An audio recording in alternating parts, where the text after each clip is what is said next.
From cooking in the langar at age 16 to becoming one of the youngest executive chefs of a 5-star hotel in India by 26. Now a household name, today's guest is none other than MasterChef India judge, Chef Ranveer Brar. With over 35 restaurants to his name, he helps us understand why the term celebrity chef is deeply misunderstood and how the concept of a restaurant chef is changing. Here's Chef Ranveer Brar to tell us more. Hi Chef, thank you so much for being here. Well, thank you very much. This was long due, and I'm just glad we could finally do it. I could finally do it. I mean. So my lockdown memory, my biggest lockdown memory is me walking into my dad's room and YouTube is on and your voice is just playing in the background. Like that is just like what he's done the whole lockdown, and we ate the most amazing food. So thank you very much for that. And you were even kind enough to come to the studio and cook chicken curry with him. And that was like his biggest, he sent it to all his WhatsApp groups and, like picture with chef. And it's and that's what you're extremely thoughtful and kind. And I'm very grateful for that. The least we can do. So your journey began with food, began with your family at home and cooking at the langar in the Gurdwara, and you would visit your grandfather. Do you still cook daily meals with your family, and what are the most favorite meals that you cook? So, actually, I stopped cooking daily meals till the lockdown. Really? Yeah, because you sort of get busy with your work and you sort of, you think you've evolved to now, I'm not going to cook dal chawal anymore, right? I'm going to cook restaurant-style food, or I'm going to evolve my thought and cook creative and so on and so forth. But lockdown did that for me too. It made me appreciate the difficulty in cooking the simplest dishes, because there's nothing to hide behind. There's no complicated 12, 15 ingredients. It's all right there, And that, I think that's what I discovered in lockdown. And that's where I feel people also connected. Once you're able to put your cooking in a simplified way to across to people, that makes a difference. So ever since lockdown, I love cooking simple things. There's an episode where I'm just cooking. We recently shot. I said, okay, I want to cook some dal chawal. And they said, okay, wait, we'll roll. So I didn't say a word. They just shot me for 4 hours. 4 hours? Just cooking dal chawal. And, I made some tea on the side, that. This everyday cooking is really, really important for every chef to connect to food in the most basic form. But to go back a little bit, your family actually wanted you to do a career in engineering, medicine or defense, and you actually even cleared the NDA exam. But what made you pursue a career in the food industry? Just stupid stubbornness. Saying, I will not do what you want me to do. That thing, yeah. My dad is an engineer, so, it was a very obvious choice. Engineers, and half of the family was in the army, grandfather is in the army, so army was also a very obvious choice. And I just felt that I just did not want to do what was the obvious choice. And, when you're at that age, you anyways don't want to listen to anybody. So it wasn't really a vision of some sorts or whatever. But food wasn't even like, having a career in food wasn't even as mainstream and accepted as it is today. So what were some of the challenges, like when you told them about it? Did you face any sort of... पहले तो समझाना ही पड़ता था ना. In a tier 2 town, you had to explain what a chef was and what he did. And it used to be like, either you were laughed at or people are scared कि यार हमारी क्या इज्जत रह जाएगी, मतलब कुछ तो हमारे बारे में भी सोचो ना. So it was one of the two. In our case, it was हमारी क्या इज्जत रह जाएगी, because we are like these landlords from Punjab and so on and so forth. So but then the fact that it made everybody uncomfortable was my motivation to do it anyways. Really? Yeah. And never at any point were you like, is this the right thing for me? All the time. All the time. First 3 years were like hell. You're not... See, after I decided to do it, they said, hey, you know what? It's just infatuation. You'll get over it. I'm like, no. And then I started working with this kebab vendor. And every day was hell. Every day was hell because it's not how you grew up, right? He would not say a word saying koila sukha do. सूख गया नीचे डाल दो, अगले दिन सुखा दो नीचे डाल दो, सुखा दो नीचे डाल दो. You've grown up in a different with a different mindset, with people speaking differently to you, logic and all that. You were allowed to question. Here there was nothing, you just had to surrender. It's very painful. But the thing was that because I was a stubborn kid, I said I will stick to it. It's just about taking responsibility for the stupidest of actions. Then you fall in love. And you've said that kitchens are the best business schools, and you've cooked in your fair share of kitchens across the world. What is the most valuable lesson about business that you've learned from these kitchens? The biggest lesson that I have learned is that any business that you do, it has to be driven need backwards. A lot of times as creative people, as chefs, what we have to say becomes really important. Whether the consumer wants to listen to it at that point in time, I think that becomes irrelevant. And that reduces the chances of success. There are breakouts with that model as well, where you give the world something completely and utterly new. But what I've learned is, you got to always listen. Always listen and always solve for something. Don't just create out of because I want to do this and I'm the best. It's kind of leaving the ego aside and actually understanding what... I didn't want to use that word, but yeah, it's basically leaving the ego aside and listening. Listening. Any business needs to listen. I feel like I should start taking notes. So, Chef, you've talked about the importance of understanding the macroeconomics of food for budding chefs and food entrepreneurs. Do you think that culinary schools and hospitality education in general is lacking in this area? And how do you think they can improve? I think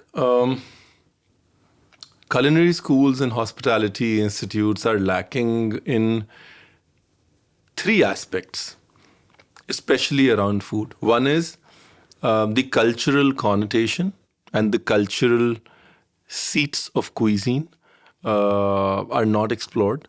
There is a logical cultural evolution to food that needs to be spoken about for people to unlock many small questions and problems about food that they have, and most of them get solved saying, okay, so samosa came from there, it became bigger because we put potatoes in it, because meat samosas are smaller, now we're putting something that has come to India, we're putting something vegetarian, we need to make it filling, it became bigger.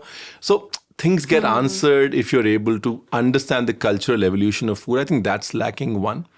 Macroeconomics, definitely. I think when I say macroeconomics, I mean the global economy of food is something that we never speak about. We don't speak enough about food spoilage globally, food wastage. We don't speak about agriculture. We don't speak about monocropping. We don't speak about agriculture and its impact on climate change. We don't speak about agricultural impact on water levels, overall agriculture and ecosystem imbalance that we are creating, particularly because of singular demand. We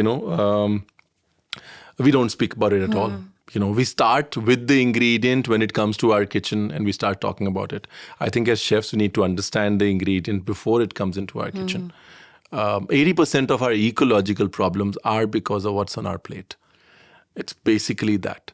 We are creating an imbalance on the plate, which is causing an ecological imbalance, which needs to be spoken about at a broader agricultural macroeconomy versus demand conversation. So yes, I think that conversation needs to happen in colleges, in catering and culinary schools. The third thing I feel that does not happen enough is celebration of our own food. I think, very often because our kitchens are structured the French way, our culinary education is structured the Escoffier way. It's easy to break it down. It's easy to explain. Sometimes we take the shortcut of just using that and basing more or most of our examples in the West.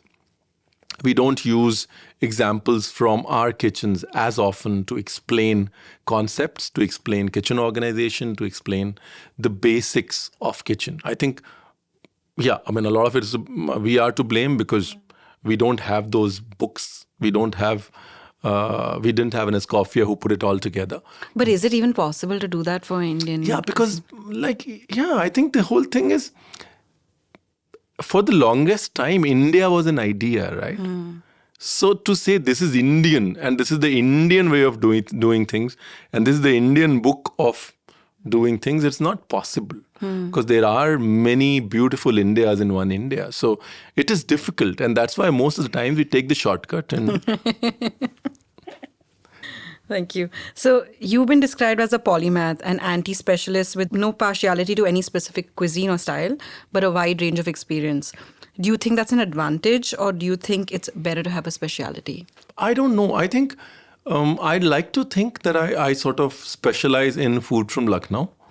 But you're right. I have no hesitation doing chocolate sculptures or sugar sculptures. I mean, I've cooked with Antonio Carluccio, run Italian restaurants. I've represented India at the World Pastry Forum. I don't know if becoming specialized stops you from discovering a broader connect with food, then there's no point being specialized. I think that's what I've always lived by. I always let myself flow and never really stopped myself from learning anything, whether it's car repair or chocolate work. So, in the end, I feel you always end up So when you with started out, was it always like this? Like in the kitchen where you were like, okay, let me just go with what calls me and then I'll figure it out. Yeah, I mean, I used to finish my 12 hours in my kitchen and then spend 4 hours in some other kitchen. I mean, I just did it out of whim. Gradually, you start liking it. And then when you start applying it back into what you do, that's when the fun starts, right? And I think this is the stuff that people don't really see or know, or when they see it from the outside. I'm just saying, like, it's a lot of hard work and discipline that goes into Yeah, honing not your craft. discipline as much for me. 12 hours and then 4 hours it's discipline. You're being too humble. Whim. It's whim. You've seen great financial adversity in your career, facing bankruptcy and homelessness as a result of that. And those experiences would be enough to defeat even the strongest of people. But you rose up and built yourself and your business back up. How did you cross those hurdles at that time and not lose faith even in the toughest moments of adversity? No, I lost faith. And I didn't cross all the hurdles by myself. I think... Can you take me through that? Yeah, sure. I think for somebody, that's the first time I failed in life. Otherwise I was the guy with the Midas touch. You open a restaurant and suddenly, you win the best restaurant of the year and whatever you're doing sort of seems to be the talk of the town. You're the youngest and the highest paid executive chef in the country for a 5-star hotel. You're handling 3 hotels when you're 26 years old. So yeah, I mean, I hadn't seen failure till then. I just assumed that, And so for me to handle failure the first time was very difficult. Very difficult. And the only thing that I realized worked for me was coincidences in people, right? Sometimes when you're really, really down, somebody would call you and say, hey, chef, you know what? I'm now the corporate chef for this chain of restaurants in the UK. You remember you gave me a job when you were at the Claridge's. I wouldn't even remember the guy. But that sort of makes you believe, saying, hey, it's not that bad. You. But at that moment in time, do you believe that? Or do you, when you're actually going through... Yeah, no. So when you're actually going through, sometimes you just need a little bit of push from the right places. And that push comes from the work that you put in before that. And it comes from people. It purely comes from... See, the quality of our life is directly proportional to the quality of our relationships. Not the number of relationships, but the quality of our relationships. So people who sort of made me stand back on my feet were the people who, I don't know, somewhere connected with me. I didn't even realize that they connected with me, or I knew that they were connected with me. I was too shy to ask for help. They'd call me. They'd sense that something's wrong. They just speak to me for hours. And that's how I sort of stood back. And when you stand back, then you realize that there's only two, like I said, two things that matter: people and the skill in your hand. And if you have that, then, then the lowest of lows can't really pull you down. So that was the first time that you failed. And then after that, how did that kind of shape you to kind of face failure or adversity? The way it shaped me was to sort of, I became insensitive towards it. Distance. It doesn't matter. Now it doesn't matter at all. You're sort of, like you said, you're watching it from a distance all the time. Yeah. You don't attach yourself too much to the victories, and you don't sort of. So that's how it changed for me. I've learned to, kya matlab, I'm detached. ठीक है. So that my next question was going to be that, right? Like the restaurant world is a hard world, and not all of them survive. You've yourself opened numerous restaurants in your career. What do you think were your biggest challenges there? Like I said, my biggest challenge was, one, understanding what people want at that point in time. Sometimes you're ahead of your time. The second biggest challenge was to be able to communicate through a concept. A lot of times it's easier when you believe in communication, when you're doing this in front of the camera, whether you're acting or you believe in the power of the word. You know what it is and you know how to communicate it. But then you're not there. Now it's your restaurant. Now you need to communicate the essence of what you're trying to do. That, I think, is one of the biggest challenges that I still face. My restaurants don't speak as well as I do. And that, with various touch points, how do you bring it together? How do you put it together that it speaks without you having to speak for it? It's also, I'm also a work in progress, right? But what I've learned is, over a period of time, it's the people you put on it. Two, that includes the partners that you have for it. Two, it is branding, marketing, and communication. That's primarily what it is. Because while food is something that people will taste when they come over, news is something that they will read even before they come over to the restaurant. So a lot of synergy on branding, marketing, communication, synergy with the actual product. So I was talking to the Hunger Inc. boys when they were here, and we were talking about their new restaurants, and I was saying they always manage to keep everything very top secret, like nobody knows what's happening, and then suddenly you'll see one new restaurant is opening up, and I was like, why do you kind of keep your cards so close? And they gave me a very interesting answer, which was that it's almost as if to reduce the pressure on yourself, because he's like, the minute you start like talking about it, that pressure sort of builds up, and it's like undue pressure for the entire team. Do you feel the pressure of opening new restaurants? Does that still, after so many years and opening so many restaurants, do you still go through those motions? I do. I think eventually, being a chef, the ultimate objective is that one restaurant, right? And all of us are sort of... Is it still that? It is still that. It's still that. That'll always be the retirement plan, right? And you're still going through, for me, all these restaurants, the 30, 35 odd restaurants that you've opened, half of them are shut, are all sort of getting you there. That's how I look at it, So, okay, what am I learning? Successful, not so successful, all right, we'll take that call later. But for me, all this is eventually taking me towards that one restaurant that you're going to open and say, hey, hafte mein 3 din khula hai, 20 seats hain, aana hai to aao, nahi to mat aao. This seems to be like every chef's like ultimate dream. Yeah, usually a beach or a mountain is involved. It's like I'll go in the morning, I'll get the ingredients, and I'll cook this meal. Yeah, for me also. I mean, I know. So they say that you're either a TV chef or a restaurant chef. Like people can either be one and can't be both. Do you agree? What are your views on that? I don't know, yaar. I think it depends on how much of each do you do and what your aspirations are. But I definitely strongly believe that being on TV is a very big responsibility. And it's not easy. It's definitely... and I mean, for the current generation, it is easier than for us who sort of, now they're born with taking a selfie, right? But for us, it was more difficult probably. But I think where I was coming to was being on TV is a responsibility because you're influencing a large number of people with not just a single recipe or whatever. You're influencing somebody with your views on something that you're passionate about, something that is your religion, food. And you should not come on TV till you really have formed yourself as a chef, till you've given enough time in understanding your relationship with food, till you've cooked enough. मैं 10-12 साल खाना बना के आओ यार. So then there are all these young kids who come and they're like, oh, we want to be a celebrity chef. How do we get there? Like, what is your thought? What are your thoughts on that? I just tell them that, you're probably just seeing the soap on the shelf. Like Vikas, Kunal, me, we are soaps on the shelf. You don't realize what it's taken for us to get on that shelf. So, there's a process.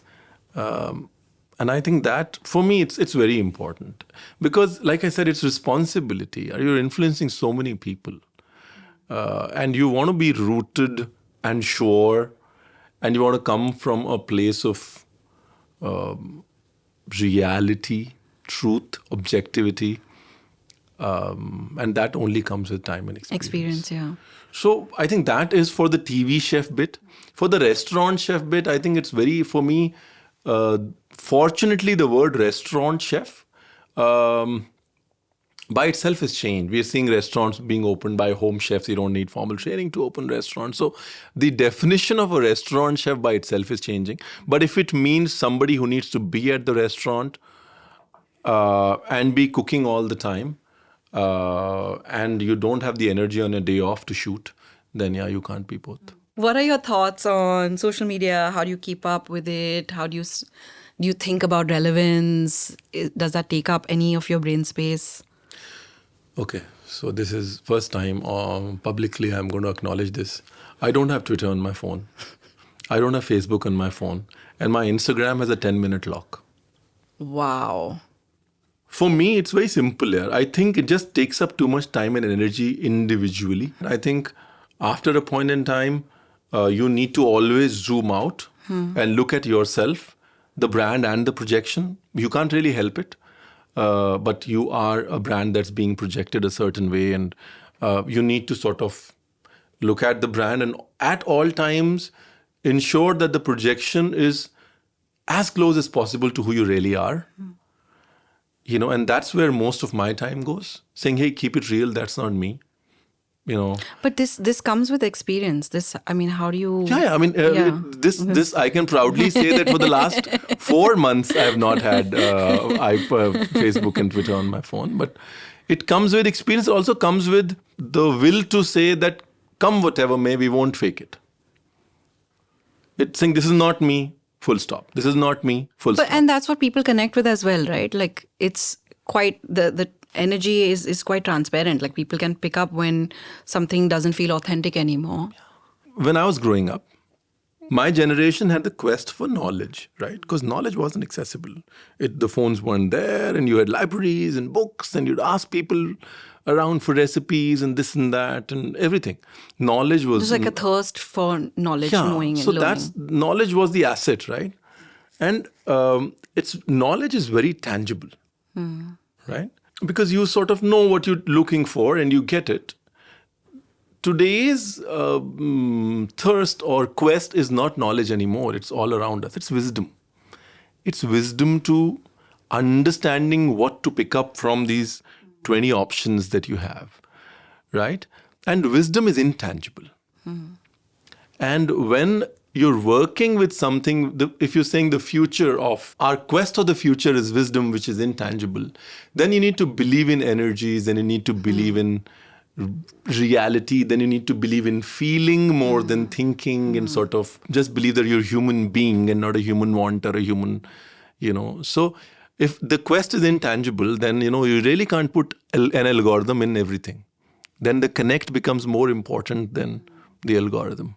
And the number of likes and shares and views. Shares. What is the one thing about success that you know now that you wish you had known earlier? refusing to acknowledge it. The fact that it's a journey and not a destination, I just thought I was successful too fast. The fact that, if you strongly believe that success is a journey, this is okay, this is great, but we're sort of on to something, right? So what's next? So that's what I thought if I knew earlier, then I'd be a better person. So you thought that it was a destination earlier? Yeah, I mean, you're like, oh, right, I have a restaurant, I'm 27, I have my own restaurant here in the US, in Boston, I'm, making a lot of money, this, that, I'm successful. Now, what do successful people do? They sort of don't leave the quest for success because they realize that success is a journey. That is something that I've learned over a period of time. And something about money that you've learned now that you wish you knew earlier? No, nothing. I know nothing about money. I know nothing. I believe in two things. I believe in integrity and values. If you're honest and if you work with honest people, you will get the value that you deserve. If you have your integrity in place, then you will attract integrity. And if you're surrounded by integrity, then you will get what you deserve. If you've grown up with a value system, people will value you. And unfortunately, in today's world, people value you with money. So be it. It falls in place. Yeah. And you need to surround yourself with people who are able to do the counting and sort of tell you that you're spending too much, tell you that you're spending too less. Money is just a function of valuing people. Why are you laughing? Because I'm 45 and I still say this. My only brief to my manager and my wife is मेरा card bounce नहीं होना चाहिए यार बस. So, I'm very strongly analytical, and everything for me is so like. you won't do something just because it's paying well. No, and वो तो छोड़ ही दो. I won't do paying well वाला तो मैं call ही नहीं लेता. I take 0 calls on the kind of work that I should do. I look at a person and I say, अच्छा है यार, इसके साथ करना चाहिए कुछ. And that goes bad sometimes? Then you check it and you sort of redefine your the way you look at people. कल ही हुआ मेरे साथ. The simple thing that I've learned in life is that there's always a fight between transaction, right? And values, right? You can choose to fight the transaction fight, or you can choose to increase your value and let it come to you. So if you start being transactional, actually the value system goes downhill. तो आप अपने आप को भरते रहो. But कितना भरेंगे? बहुत जगह. Transaction भी तो दिखना चाहिए ना. वो अपने आप दिखेगा. I know it's works उल्टा. Nobody believes it. मेरी घरवाली believe नहीं करती है तो कैसे तेरी गाड़ी चलती है, but चल रही है. हाथ है. No, I think it's just I think it's just understanding that I was on the analytical bit. So I love spreadsheets. I love using my brain. So, I have a fairly decent IQ. So I do it for the mental exercise bit. Somebody says, hey, मेरे पास इतना पैसा है, मैं इसको कहाँ invest करूँ? ये options हैं. Then I will sort of get into it, not because it's a lot of money, but because it's a nice mental exercise. So when somebody comes to me with the problem saying, yaar, ye hai, abhi kya karna hai iska? If there is analysis to be done, I will do it. And then I like deducing it. The money might be 1 rupee or 100 crores. वो फर्क नहीं पड़ता. तो मेरे को वो बड़ा अच्छा लगता है. और some places we won because of that. As a team, we won because of that. Because again, you're able to pull yourself apart and analyze and look at things of what they are objectively and make the right decisions. Which were money decisions at that point. I feel for me, like a lot of my starting in the first at least 6-7 years of my career, I felt that, money is bad. And I mean bad in the sense that it's good, but it's not something that if you're working towards something and it's only transactional, it's only about money, then there's no passion in what you're doing, or the creativity will not flow, and all these weird random thoughts. till I reached a stage where I was like, no, there has to be like a balance between both, and both are necessary. And it's energy at the end of the day. But both are not contradicting to each other. That's what I I'm know, saying. but dimag mein se, it was देखो, that. अगर ये cup, we live in a fair world. Yeah. अगर ये no, but you assume, like I said, if you believe in integrity, then you believe in integrity, right? If this cup is, let's say, 20 rupees, right? That is its value. It could also be 20 cookies. It could also be 5 bags of rice. Doesn't really matter. If we are fair to the person who has this cup to say, bhai, take these 20 cookies or 20 rupees. Now, and we have the cup, right? We know that we paid a fair price. At that point in time, the value of this is being paid in rupees or dollars or whatever. It could have been paid in cookies also. That's the world we should all go for and Right? dream So for. Everything I should be think paid that's for where we cookies. get stuck. The value of something and being able to honestly, I will not do anything for less money, because I am honest in this is what I think my value is. I will not That pay. is important. I will not pay anybody less than what they deserve, because I think that's what their value is. Now I get it. I'm completely honest. अगर कोई मुझे बोलता है कि नहीं, the brief is that we will not go below this because this is what our value is. And, we give value, we get the value we deserve. We create a circle of integrity, work with people who are understand into that that. circle of integrity. And just, like I said, the value unfortunately gets delivered in dollars. Could have been cookies. Barter system will get there. थोड़ा yeah. clear हुआ ना, Clear. Panda? Yeah. Got it. You just had to explain it with cookie, chef. that was the only thing missing. Okay, to lighter things, what are some of the food trends that you absolutely dislike right now? Right now, I think, thankfully, molecular gastronomy is dead. So otherwise, that would have been the top of the list. Yeah. But other than that, I think, fortunately, we're moving into a more real world when it comes to food. We're moving into a grain-first world. We're moving into a provenance-first world. We're moving into an ingredient-first world, which are all happy, a micro-cuisine-first world, which are all happy signs.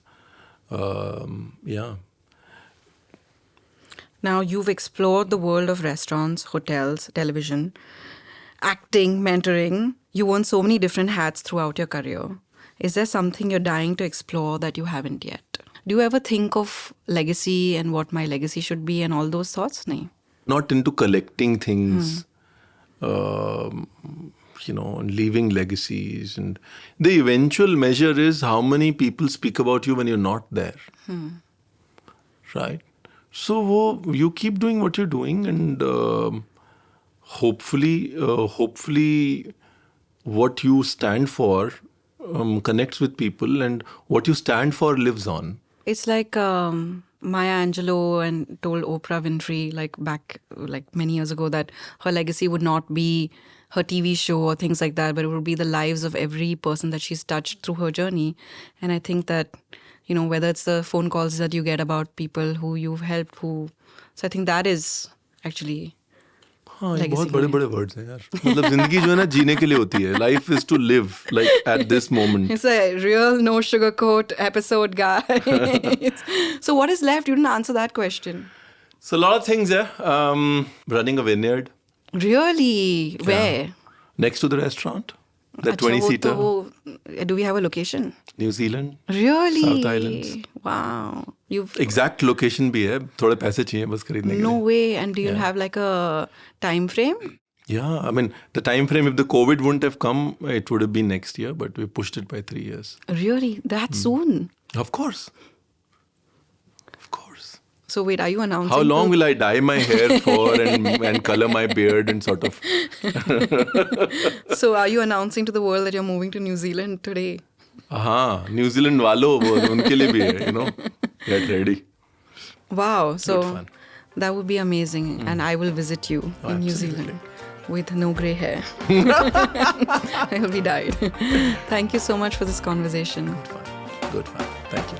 I hope you liked that episode. Tell me what you thought about it in the comments below. Also, don't forget to like, share, subscribe to the channel. For audio episodes, subscribe to the podcast on Spotify, Apple Podcasts, or wherever you listen to podcasts.